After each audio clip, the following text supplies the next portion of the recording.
It's so long. Thank you for listening to Tales from the Video Store, a podcast about the films you have never heard of, but must see. Check us out on videostoretales.com and listen to archived episodes. See additional content. Subscribe to us on YouTube, Spotify, Google Play, and Apple Podcasts. Donate to our Patreon page. Join our group and like our page on Facebook. Facebook.com/Tales from the Video Store. Thank you to our sponsors, Table Rock Creative Group, the pinnacle of video marketing in the Carolinas. Southern Trail Mortgages, you're almost home. Golden Ticket Cinemas, $5 movies all day long on Tuesday. $2 drinks and popcorn. The Spot Toys, if you can't find it, they can. All the greatest collectibles, movies, and games you can find. JABBERWOCKY Games, role-playing systems, into the realm you go. Now, on to the show. Want to see when I see you, and you tell me it's true. Want to see Ladies and gentlemen, here is Doug Wall, Lee Bridges, and Garrick Lane. This is Tales from the Video Store, number 72. Welcome to Tales from the Video Store, number 72. How we doing, boys? Good. We're our second week into Italian crime, and Oh! Let me stop you right there, Garrick. Let's jump past and come back to street law. I can't wait any longer yes, to hear about the same thing. the lighthouse and Lee Bridges finally watching it, and I can't stand it. We can't look. The suspense is killing us, man. We've been waiting. We know we got the message yesterday afternoon that you were watching the lighthouse. Please tell us what you thought. I mean, it was okay. Oh, it was okay. Yeah, I mean, it's old timey Eraserhead. It's it's It's old timey eraser. it's okay. It's not bad. I'm not saying it's bad. Yeah. And if you like The Witch, you should definitely watch it. And but it's the art film equivalent of a Michael Bay movie. It's just the aesthetics. Right. There's nothing else to it. I heard some people say, like, oh, it's about alcoholism, it's about mental health. Robert Pattinson's character is secretly gay. It's guilt because he's a murderer. It's all that stuff and none of it. It's whatever you want to look at, whatever you want to read into it. That's what it is. Yeah. Is he crazy there? Like Willem Dafoe's character says, have we been here 5 weeks, 2 days? Am I a figment of your imagination? It's like, it was all right. Yeah. You didn't hate it. No, I didn't. No, I didn't hate it. Okay, good. No. It's very it's so well made you can't hate it. Agreed. But it's all right. God, that is the weirdest review ever. It's all right. It's all right. Yeah. What did you make of the last maybe 10 minutes of the movie? Or is it just kind of like you said, it's kind of whatever you want it to be? It's whatever. So what do you even look at? Like, does that, is that the whole movie him laying on the beach dead, dying, thinking about it while seagulls eat his guts?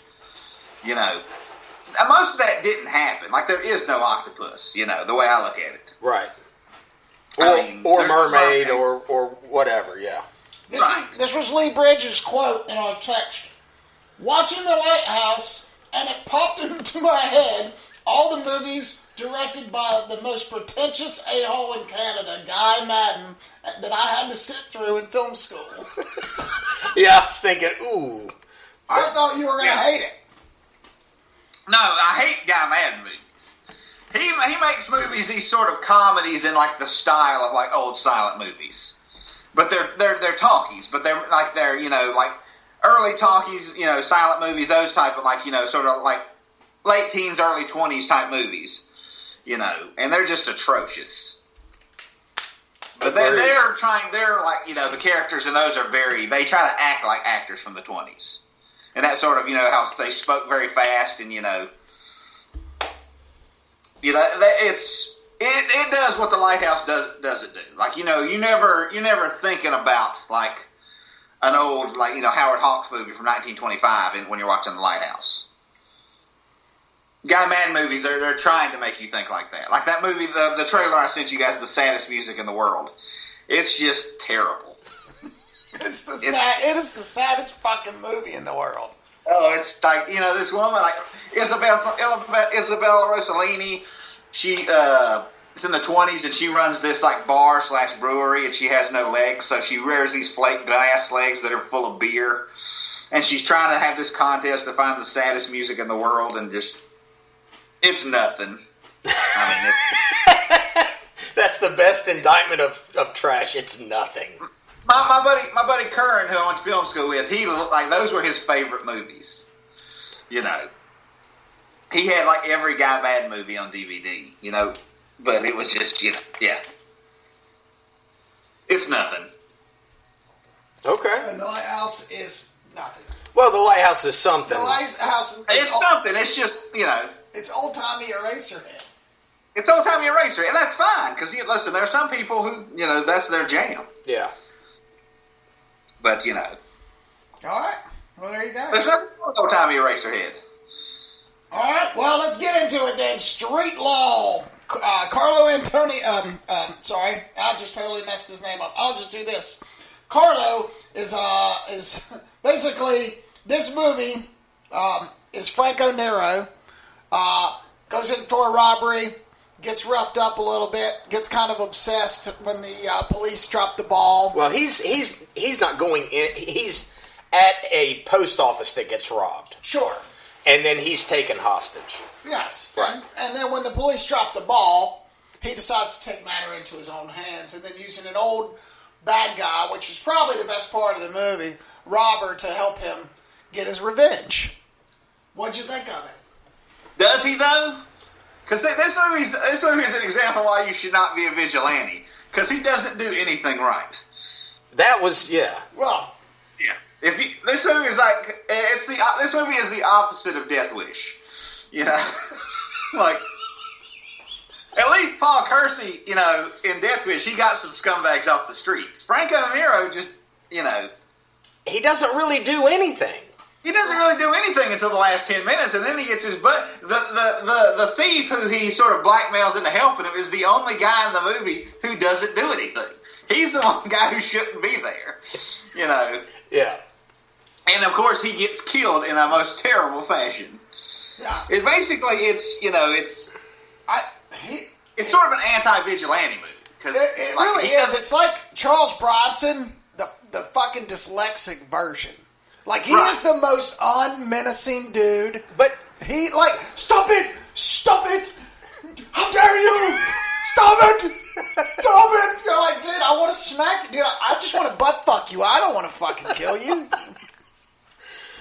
I mean, really, dude, am I wrong? The movie was not good. And I don't know if that was, I don't know if that was intentional. I think it was him. I like the cinema. I kind of like the story.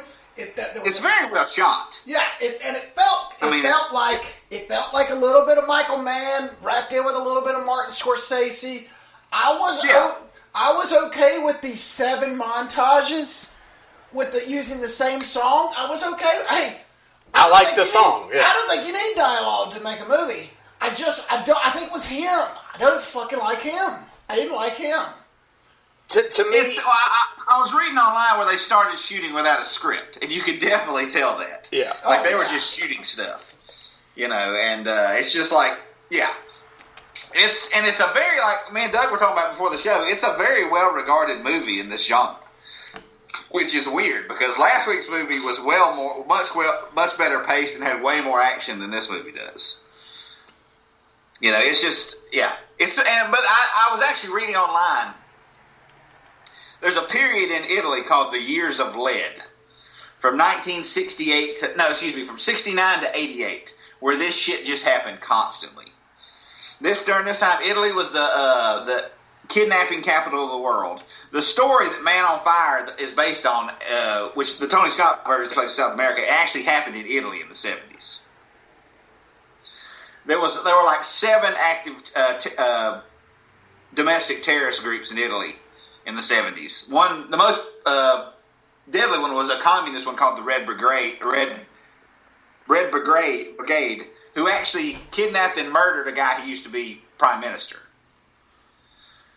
So maybe the reason this movie's like this is like how his sort of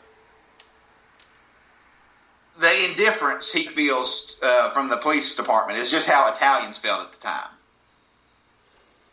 Yeah, I mean, their country was just anarchy. I get all that, but it's like his plan, you know, in normal, like, cinematic pacing, it's like you hatch this plan like 30 minutes or 40 minutes into the movie, right? Yeah. Not an hour and fucking 20 minutes into an hour and 40-minute movie. Exactly, yeah. You know, and his constant, like, failures, it didn't enhance anything. It just fucking, it made it so goddamn boring and just, I understand the story that they were trying to tell, but it's like, it was like pulling teeth to get to the fucking end. I just couldn't wait for it to end. And I wanted to like it, but I fucking hated it.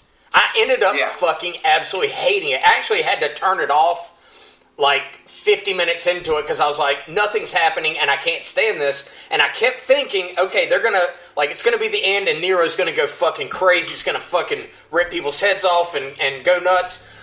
And he kind of does a little bit, but even the end, you know, the most climactic moments where he's like, these 3 guys have him trapped in this thing, he still was acting like a pussy. I wasted... And the best part is when he shoots the guy and he falls in the fish tank. Why the fuck was there a fish tank there? Who knows? It's Italy. It doesn't matter. It's in a massive empty warehouse, like the biggest fucking warehouse you've ever seen, and there's like a 55-gallon fucking aquarium in there that one of the bad guys falls into. How fucking random is that? You know, to me, it's like, this was a good idea, but it's just so poorly realized that I just wanted it to fucking end. It's almost a movie. It was close, yeah. Like, if somebody else maybe had gotten a hold of this and been able to, I don't know, polish it up or something. I just got tired of, like Garrick said, like, him just whinging the whole fucking time about, like, Stop it! Stop it now! How dare you! I remember you! You did this to me! You! Yeah, I really like the soundtrack.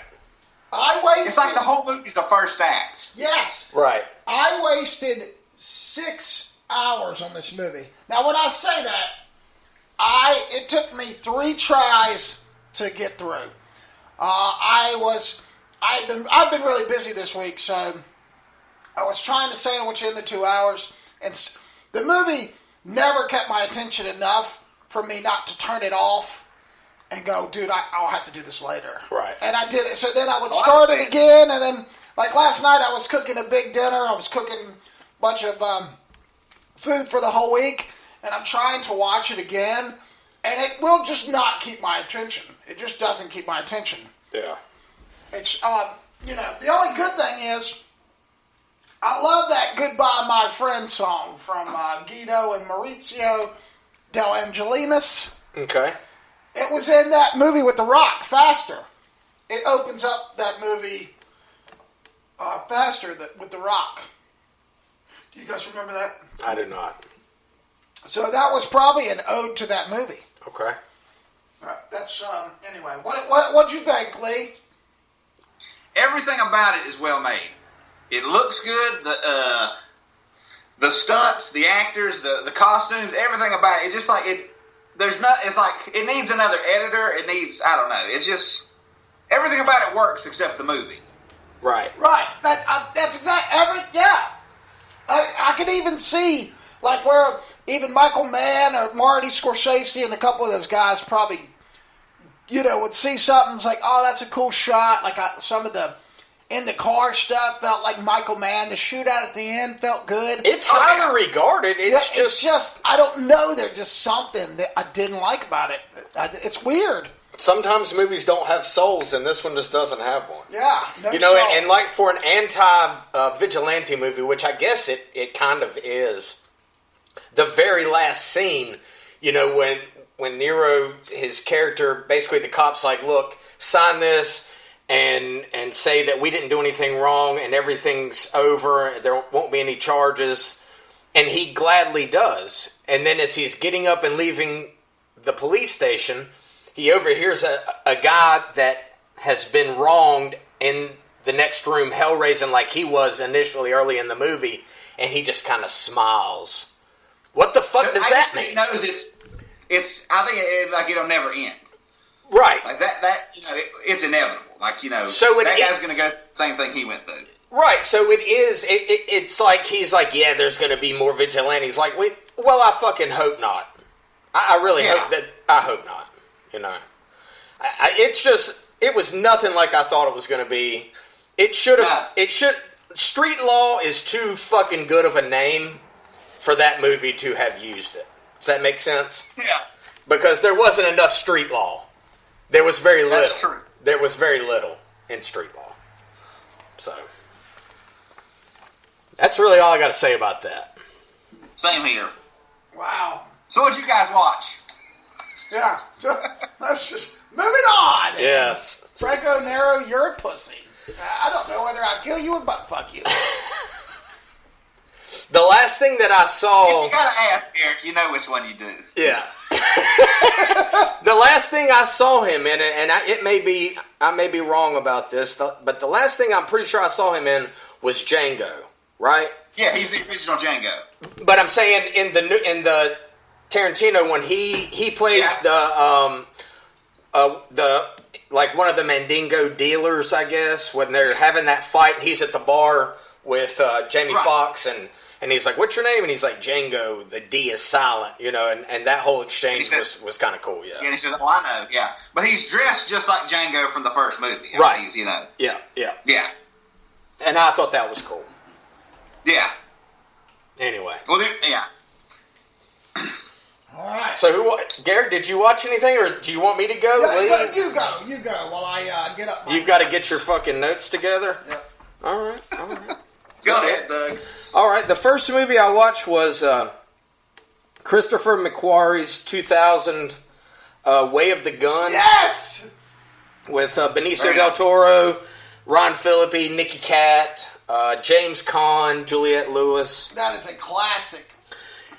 You know, when this movie came out, it was super fucking popular. At least among people like remember, we loved my buddies and people I knew that watched the movies. Everybody kind of loved this movie. It was just kind of like, man, what is this? The opening sequence when he punches that chick is absolutely iconic. Like, you have to watch. If you've never seen this, just watch the opening scene, and if you want to turn it off at that point, feel free. But it's like it crescendos at the beginning. That opening scene is so perfectly done that you just can't stand it. Yeah. And basically, it's just about these two gangster wannabe kind of types that they basically kidnapped the wrong girl at the end of the day. And then it's just all the shit that happens because of it. Del Toro is just... I don't know. Why does he look cooler than everybody else in the world with a gun in his hand? He just fucking looks so fucking perfect when he's shooting a gun or holding a gun. I don't know why it is, but I notice it in everything that he does. I tell you what it is. It's a completely It's a thing actors have no control over. Because I've noticed that there are some actors that when you put them in a cop movie or a gangster movie or an action movie, when they have a gun in their hand or they're doing something physical, they just look right. It's the same thing with Silence of the Lambs and Hannibal. When Jodie Foster's playing an FBI agent, your brain goes, yeah, I can see that. When Julianne Moore in the second movie, you're like, maybe not so much. It's just, and it's nothing against their acting. It's just, just something about him looks. You can't teach. Just something about him holding a gun. It didn't matter what kind of a gun. I was just like, God damn, he looks cool as fuck doing that. What the fuck? I don't know why it is. Yeah. He looks good, but look, in Sicario, he's the man. That's what I'm saying. Same thing. It's just the way he holds the gun. He just looks fucking awesome doing it. I don't know what the fuck it is. It's got some great gunfights in it. Some witty dialogue. Some subplots that are fun and kind of cool. Looking back on it, though, I definitely did not enjoy it as much this time as I did, 20 years ago when I first saw it. It doesn't have legs. I'm not saying it doesn't have legs. I'm just saying that it wasn't as good back then as maybe we touted it as being. It's just okay, is what I'll say. So then I wanted to just watch a couple of... I was so fucking disappointed in the lack of action in Street Law that I wanted to see some fucking... God almighty! I just wanted to see some action. You wanted to do what Nero should have done and take some revenge. Right. So I flipped around, I've got HBO, the HBO Go or whatever, and I found Cowboys and Aliens from 2011. I don't remember one fucking thing about this movie. Nothing. I saw who was in it, and I was like, yeah, I kind of remember this. I knew Favreau had directed it. Harrison Ford, man. Yeah, so I watched it, and... Worse than the Crystal Skull? No, I mean, it's not great. I'll be honest, it's not great. And some of it almost seems like a little... like pretentious, just some of the dialogue and the way Harrison Ford kind of acts. I'm like, man, stop acting while you're acting, if that makes sense to you. It's like everybody in it, other than Daniel Craig, seemed to be like trying to act like, trying to overact. Yeah. I guess is how it felt to me. My problem with the movie is like halfway through, it needs to become a science fiction movie. Right. Like it sticks with this. It's trying to have like this sort of John Ford feeling at the beginning, but it doesn't. It's too much. Like they try to keep the Western is too much. Like once they establish that they're aliens, it needs to go fucking bananas. And it never really does. It never does. Yeah. Yeah. I mean, it's about these aliens. They're mining for gold in the Old West. That's basically what the movie's about. Yeah. And I just, it had some scenes and whatever, like you would expect, but overall, it just wasn't that good. I definitely wouldn't. No, it's very forgettable. Yeah, I don't think I'll ever watch it again. I couldn't remember anything about it, and then I watched it, and now I know why. My brain just erased it, I guess. And then is the scene from the when they go into the flipped over boat, the river boat they find out in the middle of the desert. Yeah. From then on, it needs to go crazy. Yeah. And they try in some parts, but it just doesn't. It's too much like the Indians and like Ford's character, like trying to get along, like, and it's just, it would never, it's just, I don't know, suspension of disbelief. It just doesn't hold up to me. Like in my brain, it's like, this is all bullshit. Like this is, yes, it's bullshit even having cowboys and Indians trying to fight aliens, but just the way that they did it made it even worse, if that makes any sense. Right. And then the last movie I watched, I actually got some satisfaction from, was 2020's Extraction. I watched on Fucking A. on Netflix. I'll be honest with you, I did not have, a whole lot of... I just didn't know what to expect, really. And Right. If you were looking for just a straight-up fucking 10 minutes into the movie, it is action from then till the end. This movie is for you. It is no bullshit. Hemsworth is just a badass motherfucker. That's all I can really say. Like, Yeah. I didn't know, kind of what to expect out of him in this role, but dude, he was fucking perfect, man. It was a really good action movie. Anybody And know then who for a directed it? first-time director, I mean, you can't beat it. Yeah. I mean, this, and the guy who directed, he was Chris Evans' stunt double on the Avengers movies. Mm-hmm. Mm-hmm. And, kudos to the Russo brothers for basically giving this guy a movie to direct. Oh, he nailed it.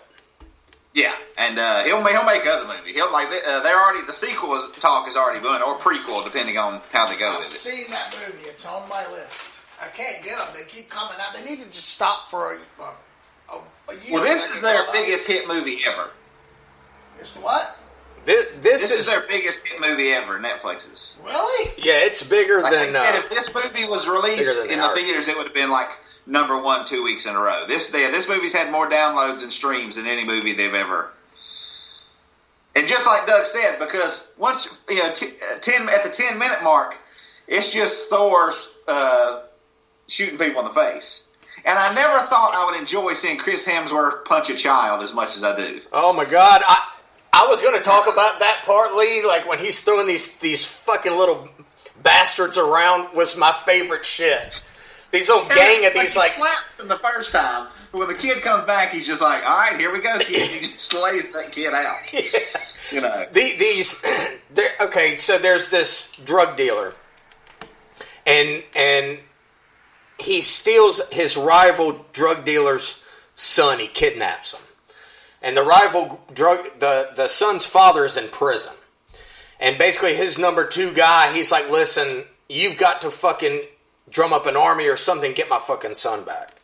So his #2 guy hires Hemsworth and this kind of like underground kind of military unit, I guess if you will, to go in and get his kid. And it's man, it was not what I was expecting to see.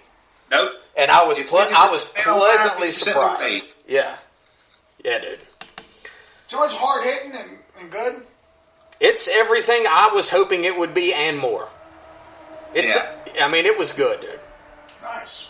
Yeah. All right, I'll put it at the top of the list. Yeah, I mean, like I say, I just was looking for something, and I thought, well, let's check this out. And it was before I saw that you had watched it, Lee, and I didn't want to respond and say, oh my God, you're going to fucking love this or anything like that. I just wanted to see kind of what you thought about it. And I figured you would like it like I did. That shit was... Oh, yeah. It was unexpected. And look, man, say what you will about Hemsworth. A lot of people, I think, don't like him. I really do like him. To me, he's a perfect kind of an actor to put into roles like this going forward, like just badass action roles, and he proved he can do it to me.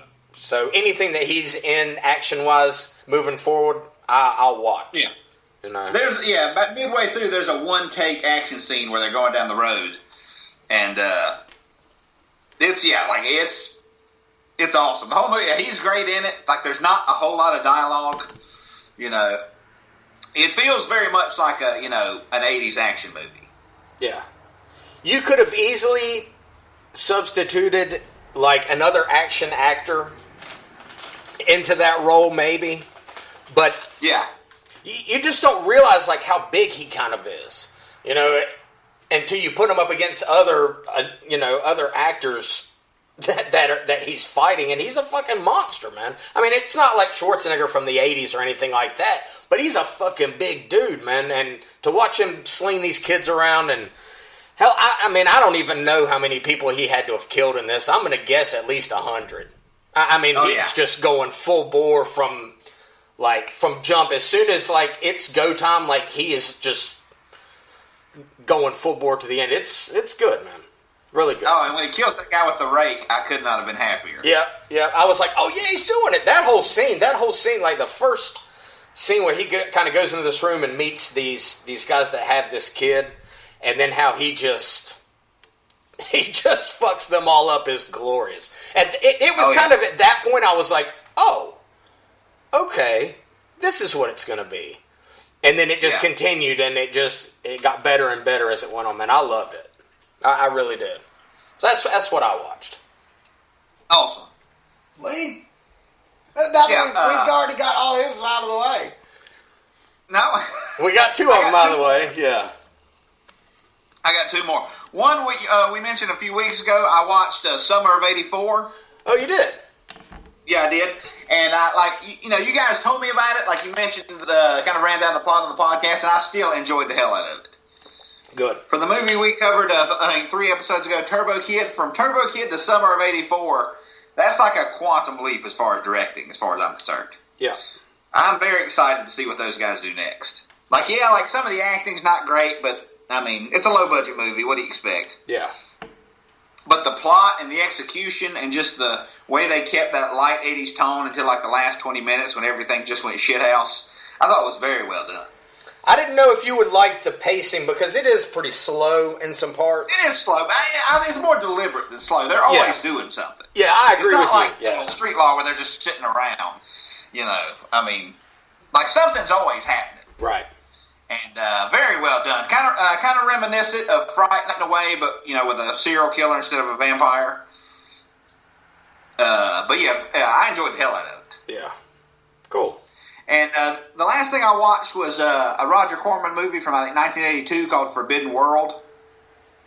Okay. And I was reading about it, and the way it got made was the guy was an editor for Corman, and he kept bugging him about, I want to direct a movie, and he directed a bunch of movies that had done well.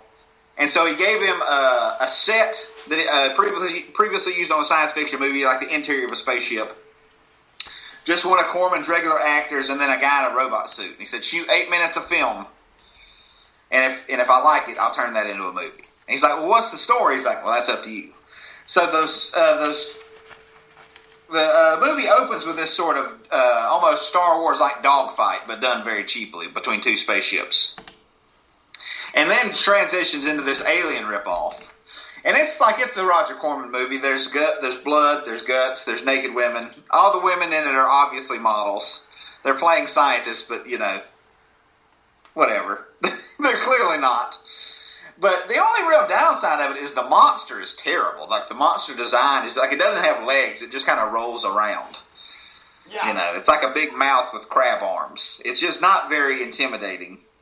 But this is the type of movie that should be remade. The ideas in this movie are actually very cool.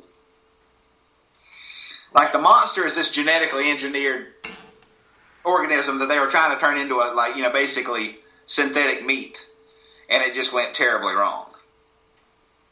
You know. And, there's, you know, you could tell the guy was an editor because it's over-edited to hell and back.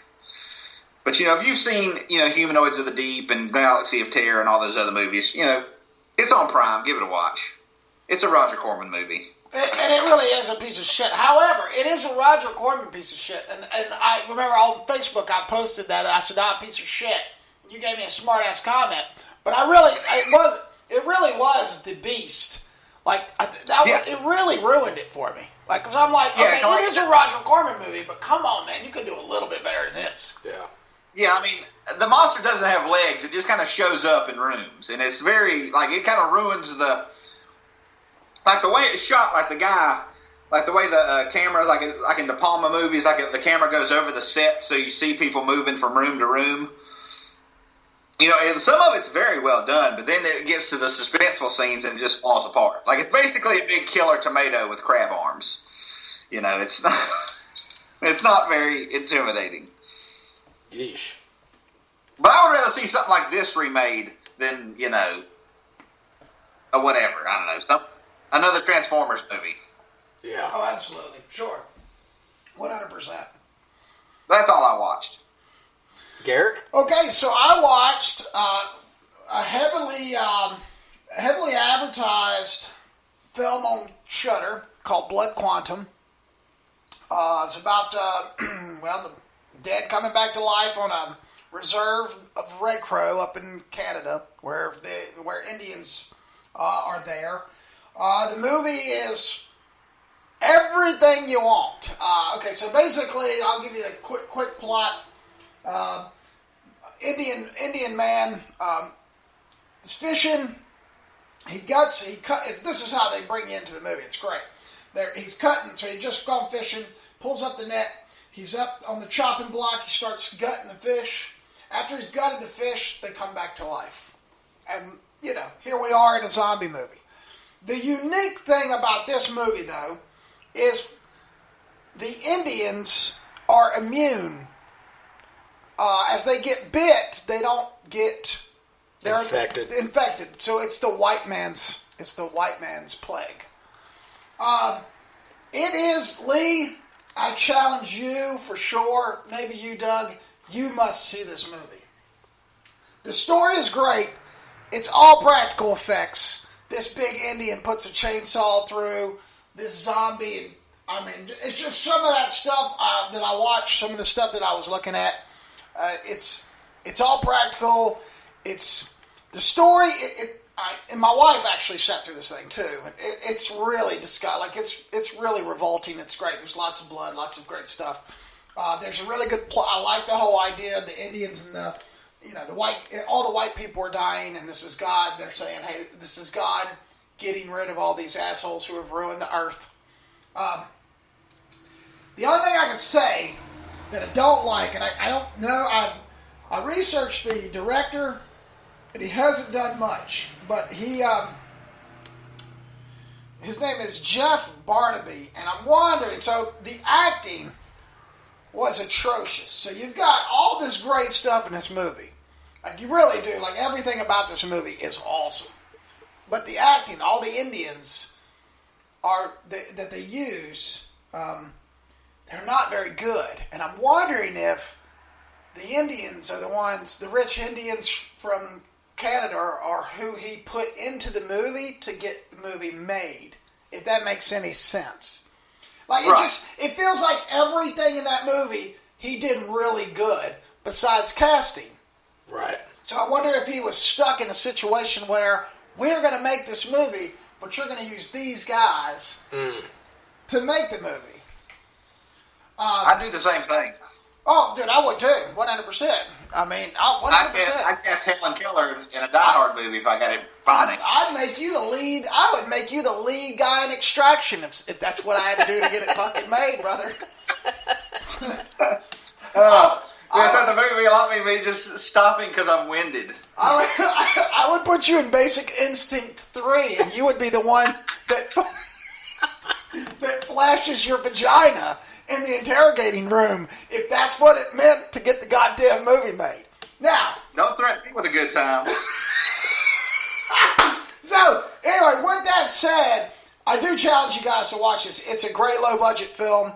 It is a zombie movie, but it was uniquely done, and it kept my attention. It was really good. Great ending.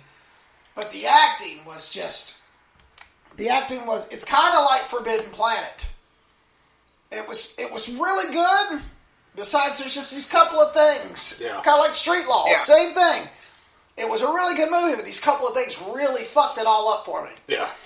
So there you go. It's Blood Quantum. It's on Shudder, and all mostly practical effects. Guy gets his dick eaten off by a zombie. I mean, you can't ask for anything more. Okay. Great. Okay. And so then I watched Ryan Murphy. I don't know if anybody's familiar with Ryan Murphy. Does anybody know what Ryan Murphy is? Yes, of course. Yeah, the guy who created Nip Tuck and all that stuff. That's right. And Glee and American Horror Story. Oh, yeah, he created that too, didn't he? That's right. Well, I watched him and Brad Falchuk, I guess. I watched his new show, limited show, Hollywood, on Netflix. And, you know... Oh, wow. It's not just me. Oh. Okay, so I watched Hollywood. It's the limited release. It's about a group of aspiring actors and filmmakers after post World War II, back in the Hollywood system, and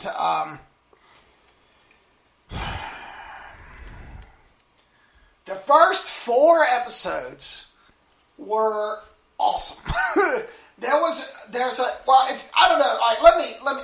Let me start over.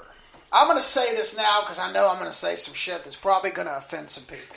So I'm just going to disclaim to anybody out there that listens to our podcast who is sensitive in any way. I have 2 really good gay friends, and I have lots of other gay friends. And with all my gay friends, I could say exactly what I'm going to say right here, and nobody would think twice about it. So if anybody wants to get offended about what I get ready to say, well, you could go fuck yourself, because it's the truth. Here we go. The first 4 episodes were great. The sets are fantastic. The lighting, everything. Just it was like it's aesthetically beautiful. Okay. It reminded me of the Phantom Thread. It was done so well. That's high praise there. I'm talking about the shots, dude. The music they used. They brought all the old music in, like everything about it was spot on. It was perfect. some of the cast, I didn't recognize any of them besides Darren Criss, who's a producer who's been doing a couple things. Joe Montello has been in a couple things. Dylan McDermott is the lead guy. So basically, I'm going to give you just the quick one off. 3 guys come to be aspiring writers and actors in Hollywood. They end up being gigolos under Ernie West, which is Dylan McDermott's guy. They meet and they devise a plot, and things start happening. Rob Reiner shows up as the lead of Ace Studios, and he steals the show. Nice. Everything about this movie, Mira Sorvino's in it, Queen Latifah, everything for the first 4 episodes is fantastic. How many episodes is it? There's 7. Okay. They start tying up everything. Around 6, all the drama starts going away. And things start getting kind of lovey-feely. And then by the last 3, I was like, am I watching a fucking ad? Like, am I watching a Be Gay ad? Is that what I'm watching? Am I watching? Are you guys throwing this shit on me? Like, because I know what it is. But do you know what it is? It went from a dramatic first 4 episodes I could not turn off. And then I was like, well, what the fuck is this? Suddenly it was like everybody was gay, everybody was coming out of the closet. They cast basically. All right, let me go back. I'm sorry, this is going to take a minute because I really got to get this out. So basically halfway through the movie, the studio decides they're going to they're going to change one script and put a black lead actress in it, and then with that, all the agenda begins to happen. So the first 4 episodes are about these guys and they're devising a plot to get a movie and get into the studio's system, and then the last 3 or 4 are about Ryan Murphy's agenda, and they push it heavy to the point where at the end, and I'm going to spoil it for anybody that hasn't seen it, the black lead female wins the Academy Award. The Asian supporting actress wins the supporting award. The black writer wins the award. And not only does he win the award, he gets up and kisses his boyfriend right in front of the Academy, and then gets up on the stage to take his acceptance speech. And this is supposed to take place in the 50s? That's what I'm saying. But they're saying it's like an alternate reality. Right. They never say that. For the first 4 episodes, I'm watching something that may have happened. Okay. And that's what I'm saying, they never transfer. So I'm sitting there at the end, man, I'm going, what the fuck is this? Like, are they hitting me over the head? Everything's great, and hey, we're in the 50s, and everything's going to be great, and everybody's gay, and don't worry about it. And it's totally fine, because I could care less, but I'm like, wait a minute, are we real, or is this alternate? Like, you never really showed us that if this was alternate, and this is how you wanted the story to end, fine. You never set that up, so I'm confused of what is happening, because I remember who won the First Actress Award. I remember who the first Asian actor to get an Oscar. Like, I remember all that stuff, and it wasn't this. What is this? Now it makes a little bit more sense to me. I saw a heading of an article that I did not read that said Hollywood is what Once Upon a Time in Hollywood was supposed to be, or should have been, something like that. Yeah. Which is basically going back in time and changing it into, I guess, whatever kind of reality that they want. And I get it. Like, that's what I say. Like, I don't mind any of that stuff. But men didn't go to the Oscars in the 1950s holding hands and kissing in front of the crowd. They didn't. So, and it's okay. I don't care if guys do that. I just don't understand where that is in the 1950s. And in my defense, it isn't only that. everything just kind of conveniently came together, and it wouldn't have been that way. It would have been terrible. It would have been, there was knockdown, drag out fights and legal actions and legal precipices, all this stuff going on. And these people, these guys, our lead actor literally stumbled into a lead role. Like, he never did anything for it besides fuck old women, and he just so happened to fuck the one old woman that he needed to fuck. And then this whole time they've got this, he's doing all these gigolo stuff. He's coming home and he's providing for his wife who's pregnant with twins, and there's always this tension back and forth, but whatever. And then they just kind of come out, and she's like, "Oh, by the way, the twins aren't yours. They're somebody I worked with, and you just didn't even notice, and so we're leaving." And he's getting ready to be a movie star, and she was complaining about how he never made any money. Like, it just all just conveniently weaved together into this great thing, and there was never any, I don't know, after the last three, man, like, once they greenlit the movie to put, what's her name? She's so good. She was really good. Camille Harris is her name. Laura Harrier. Camille Washington is the actress's name. Once they put her in and they started greenlighting the movie, everything just kind of came together, and there was no drama at all. And I don't know, man. I was like, dude, you dropped the ball. You had something going so good, and then you fucked it up with your agenda and your bullshit, pushing all this stuff everybody already knows. I don't know. Well, I don't either. I do know this. There's no fucking chance in hell I'm probably ever going to sit down and watch 7 episodes of that, even if the first 4 are as great as you say. It doesn't sound interesting to me. I just couldn't care less. Well, you know me. I love all that old stuff, like The Aviator. Right.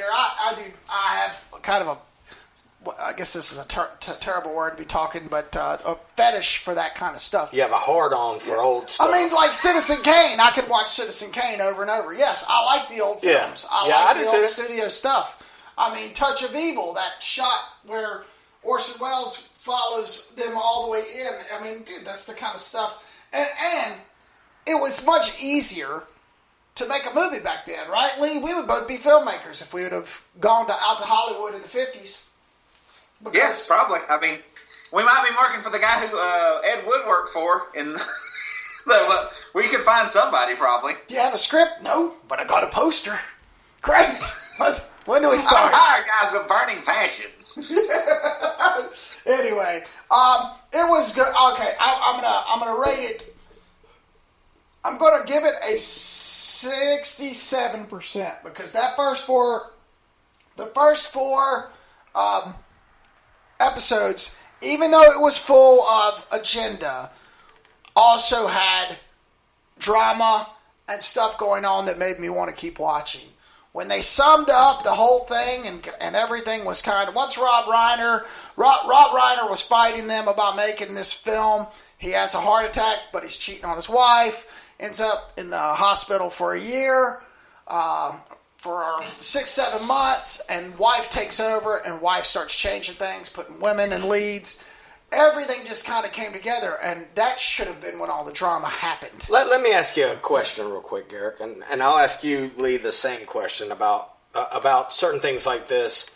You know, Garrick says that this is a very agenda-driven movie, and I, you know, you see that in television, you see that with certain Hollywood movies. Do you find that when these types of topics are addressed in the way that they have been in this particular thing, do you think that helps that particular cause, or do you think that it paints it in a bad light? I think this is my opinion. It'll sound like a very Lee Bridges opinion. I think if you can do it in an exciting way, with subtext, it's much better than just coming out and saying it. Right. It's more effective. I think, a movie like that won the Oscar, 12 Years a Slave, very well made movie, but people in 100 years will be watching Django Unchained more than they will 12 Years a Slave, because one is an exciting movie and the other one is a very hard to watch drama. but they both tackle similar issues. Right. And I think if you can put the moral subtextually in something, whether it be, it could be anything. It's much better than coming out and just saying it. 100% agreed. I will watch The Birdcage 50 times more than I will ever watch Brokeback Mountain. Right, exactly. It's just the way And it I is. don't think those movies age very well either. I think they're tied to that moment when that issue was hot. You remember, in back in the day when sitcoms had very special episodes where somebody got cancer, or somebody got molested, or somebody died, or whatever. Sure. It just, if you rewatch them, it's just like, here's your medicine. There's nothing to it. Like the Paul Haggis movie Crash. Rewatch that movie now. It's fucking atrocious. It really is. It really is. The fact that it won is crazy ridiculous. Sandra Bullock breaks her ass bone and it cures her of being racist. That's fucking bullshit. Yeah. Whereas something like Gran Torino, I think, dealing with racism has more legs. Right. Because he's not, like, at the end, Clint Eastwood's not magically the most tolerant person on earth, because that's not what happens. Yeah. But anyway. Well, and this isn't. Again, this is. It's very light. It feels like Glee. It doesn't feel like American Horror Story. It's very light, but it's never. They never do. They just never took you to that alternate. Like if they would have just kind of said, "What if?" You know what I mean? If they would have said, "Hey, what if?" Like the tagline is, "What if you could rewrite the story?" If they would have just used that tone, it might have worked. It just didn't. It was just, like I said, and more than even the agenda, I don't even care, man, whatever, dude. I love the art of it, I love the cinematic, I love the opera of cinema, and I love the independent spirit, yeah. I like all that stuff. I love aesthetic-wise, it was beautiful, it was perfect. But the drama ended 3 episodes too early. I think that's what it was. Like, I stopped paying any attention. Did it get to a point where you felt like, which it sounds to me like, it was more about, pushing whatever said agenda is versus actually finishing the story and doing it, it had they not justly. Had they not won the Oscars, yeah, and everybody goes, "Oh, it's because they're black," but it was like, "Hey, they didn't win because it's 1950s, and they're not going to give the writing Oscar to a black guy." However, we moved mountains with just getting here, just being here. It was great. We did a great job. You know what I mean? It would have been perfect. But everybody won. Everything fell into place. And once they all lived happily ever after. Yeah, once the asshole studio guy died and the lawyers were fired and the woman took over, everything was happily ever after and there was no drama and fuck the straight white man. He's a piece of shit. And this is the way everything should happen. And that's how I felt. And I'm like, okay, well, that's great, but even though you're pushing your agenda, fuck you, man. Because I was pulling for these guys too, and they won, and that's great, and now I'm bored. It would have been cool if they wouldn't have won, not because they were black, but because that's how it was in the 1950s. Hey, we didn't win, but look how close we did. Look what we did. Right. And it was like, oh, they showed the movie, and people were pulling movies out of the theaters, and people didn't want to show it because it had a black female star, and they just kept pushing that. And then the opening weekend numbers came in, and they had beaten all the records. Like there was just never any. It was kind of like, hey, we're just going up. There was never any drama once they decided to make the decision, and that's where they failed. And it's like I said, and it started off with these guys taking out hot, rich old ladies for money and a Hollywood dream, and at the end they were all lead actors and writers, but it was all over the course of one movie. Yeah. It wasn't years of hard work. It was having sex with 3 people. Like he never stretched it out. I don't know, man. It was very. You didn't feel like they earned it story wise. What's that? Like you didn't feel like the changes were earned in the story. Yes, that's exactly it. Nobody earned anything.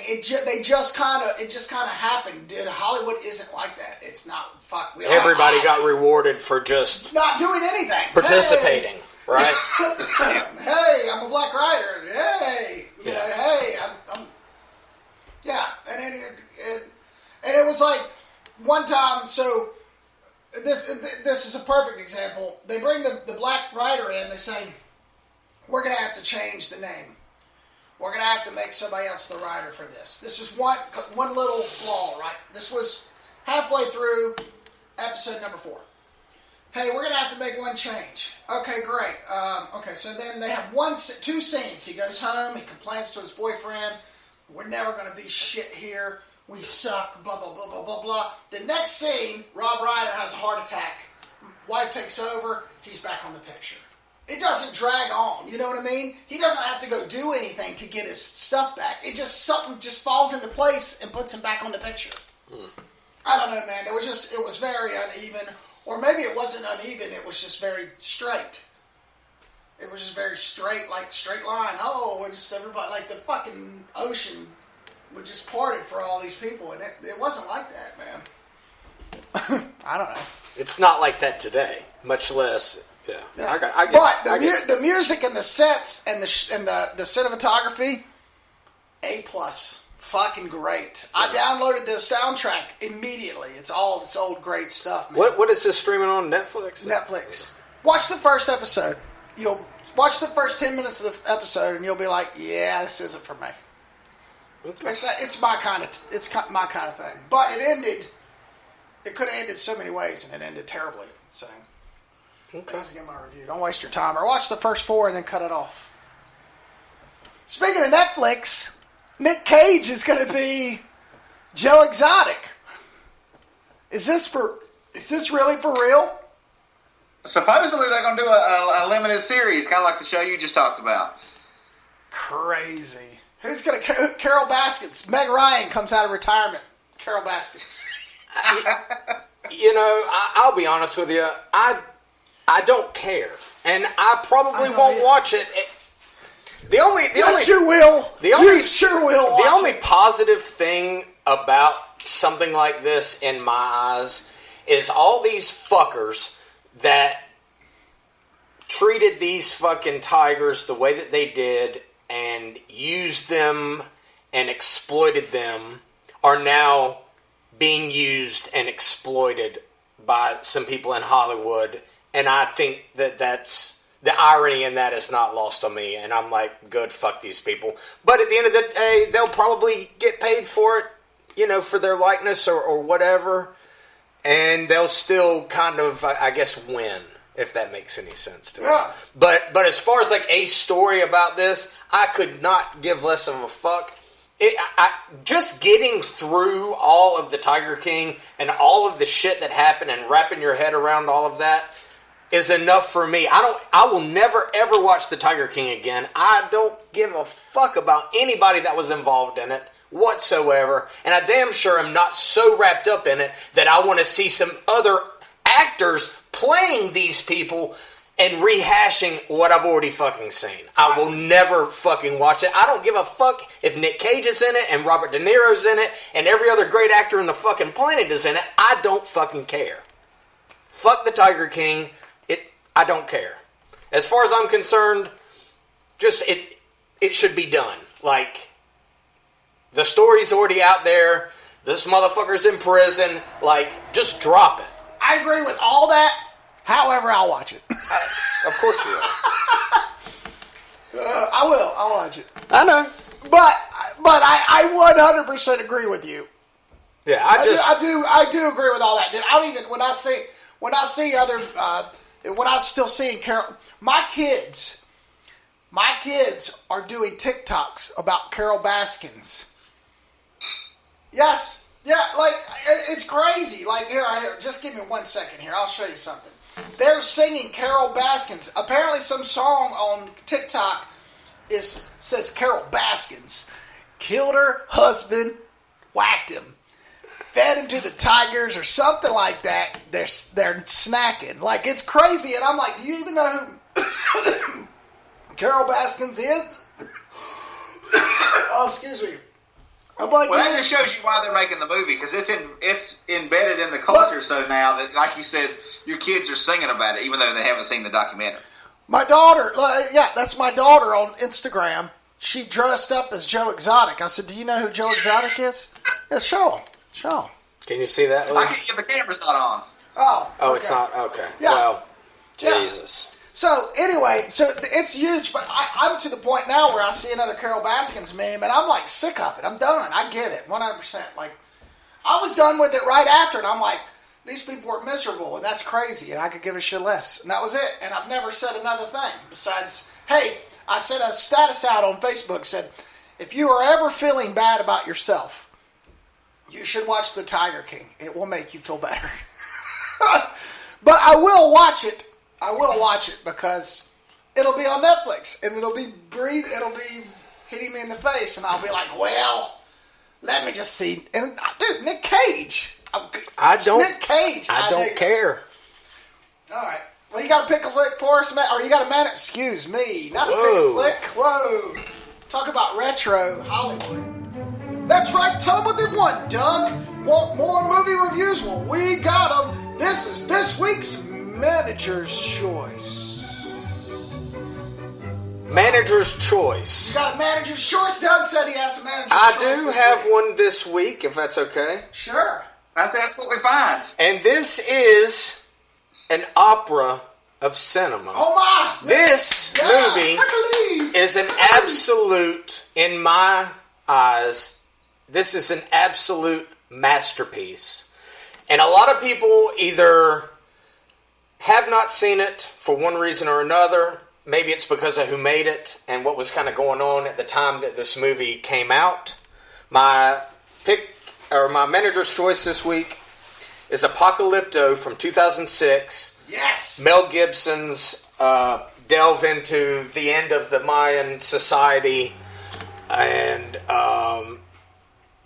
let me tell you how great this fucking movie is. Oh, I know how great this movie is. It's probably been maybe 10 years since I'd seen it. And I saw it was on Prime the other night. And I got so excited. I was like, oh my God. Because it's one that, for some reason, man, I never think to look for it to buy it, even though I should own it. I love it that much. I think it is his absolute best movie. It's not even close. And that's saying something, because I like a lot of his stuff. But I think this is that much better. This movie is so fucking good that for some reason, streaming it on Prime, and I hope this isn't a problem for everybody out there, but for me, the subtitles were only coming up like 3 minutes after a character would speak. So like they would... That happened to me the other day. Okay, they would be having conversation, and then like the scene would completely change, and then the dialogue would come up at the bottom. You're too small, too. I can't read them. So I just restarted it and turned all the subtitles off and watched it like that. And it was still fucking glorious. I still knew exactly what was going on. Even, like, I still felt like I would have known what was going on even if I hadn't seen it before. If that makes sense to you. Yeah. And I can't think of another foreign language film that I could watch without subtitles and enjoy half as much as I enjoyed Apocalypto. That's my manager's pick. If you've never seen this, and around this time is where Mel Gibson was arrested and was talking crazy, like he got a DUI and was like, he was really... He was having problems with his wife. They took the kids from... He was having a rough go of it. And basically, he didn't make another movie for like 10 years after this. The next movie he made was... Passion. No, was Heartbreak Ridge. Oh, yeah. Apocalypto was before Passion. Yeah, this was 2006. And I think that it's unfortunate. And I also believe that this movie kind of gets lost in some of the things that he's done and been associated with. But as far as I'm concerned, this is an absolute... It's not a minor masterpiece. It is a fucking absolute masterpiece. It is an opera of cinema. And if you've never seen this movie, I highly, highly recommend it. Lee, do you like that movie? Or is that a fuck off? I do like that. Yeah. Oh, you do like that movie. You're right. You're a big Mel Gibson fan. We're all big Mel Gibson fans. Well, I mean, it's just, it's one of those that I just feel like, you know, people talk about Braveheart and they talk about The Passion, and then, you know, nobody really ever talks about this movie. And I think this is his best. It's the best looking. It's just, it feels real. Like, it just feels like you're, some of those deaths. it just feels like you're dropped down into this time period. And I love everything about it. There you go. So that's my pick of the week, yeah. All right, well, that's it for this week. One more week of Italian crime coming up. What do we got next week, Lee? God, is it going to be another shit? Next week we have a repeat director, one of our directors from when we did Jello movies. Okay. It's a Lucio Fulci movie called Contraband from the early 1980s.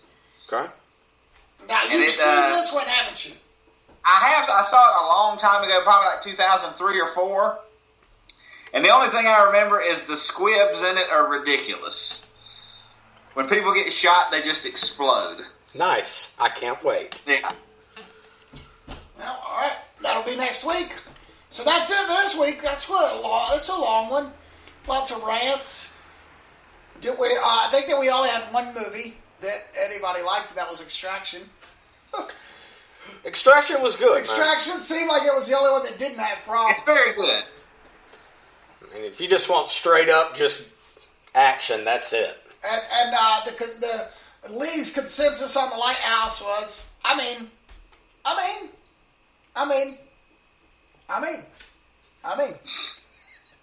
It was okay.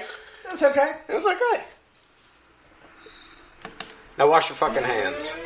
Hey, this is Garrick from Tales from the Video Store. Thank you so much for listening.